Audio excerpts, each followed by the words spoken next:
encounter paid him little attention. His face and stature were similar to theirs. His instincts told him to ride on, that he hadn't put enough distance between himself and... From across the stream, perhaps 50 yards away, came the crack of a branch in the trees. Anyone else would have dismissed it, but Dakal knew the sound of a horse pushing through heavy brush. His own horse had stopped drinking, its head raised and ears twitching.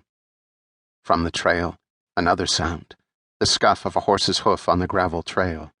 Dakal pulled the bow from the sheath on his back and an arrow from the quiver, then crouched down in the knee-high water grass. Partially blocked by the horse's legs, Dakal peeked under the animal's belly, looking for signs of movement. There was nothing. He turned his head right. Through the trees he could just make out the narrow trail. He watched, waited. Then, another hoof scuff. Dakal nocked an arrow and drew the bow slightly, taking up the tension. A few moments later, a horse appeared on the trail, cantering slowly. The horse stopped. Dakal could see only the rider's legs and his black-gloved hands resting on the saddle's pommel, reins gripped loosely in his fingers. The hand moved, jerked the reins slightly. Beneath him, the horse whinnied and stamped its hoof. An intentional move, Dakal realized immediately. A distraction. The attackers would be coming from the forest side. Dakal drew the bow fully, took aim, and let fly the arrow. The point pierced the man's leg in the crease between his upper thigh and hip. He screamed, clutched his leg, and toppled off his horse. Instinctively, Dakal knew his aim was true. The arrow had punctured the leg artery. The man was out of the fight and would be dead within minutes. Still crouching, Dakal spun on his back heel while retrieving 3 more arrows from his quiver. 2 he planted in the ground before him, the 3rd he knocked. There, 30 feet away, were 3 attackers, swords drawn, creeping through the underbrush toward him. Dakal took aim on the trailing figure and fired. The man went down. In rapid succession, he fired twice more, catching one man squarely in the chest, the next in the throat. A 4th warrior let out a war cry and charged from behind a copse of trees. He almost reached the edge of the stream before Dakal's arrow dropped him. The forest fell silent. 4, Dakal thought.